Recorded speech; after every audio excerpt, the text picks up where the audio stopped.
Hi అండి అందరికీ. ఈరోజు బబ్బెర గుడాలు చేశానండి. చాలా టేస్ట్గా ఉంటాయండి, ఆరోగ్యానికి చాలా మంచివండి. బ్రేక్ఫాస్ట్కు తినొచ్చండి, స్నాక్స్ లాగా కూడా తినొచ్చండి. బొబ్బర్లని 1 అవర్ ముందు వేడి నీటిలో నానబెట్టుకున్నానండి. 50% నానాయండి.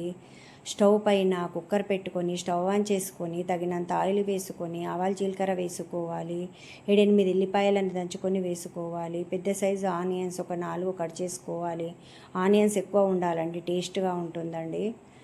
కరివేపాకు వేసుకోవాలి. ఆనియన్స్ కొద్దిగా మగ్గిన తర్వాత బొబ్బర్లని వేసుకొని కలుపుకోవాలండి. పసుపు వేసుకోవాలి, కారం వేసుకోవాలి, ఉప్పు వేసుకోవాలి, ధనియా పౌడర్ వేసుకోవాలి, నువ్వుల పౌడర్ వేసుకోవాలి, చిన్న కట్ చేసిన కొత్తిమీర వేసుకోవాలి. వేసుకొని కలుపుకోవాలండి.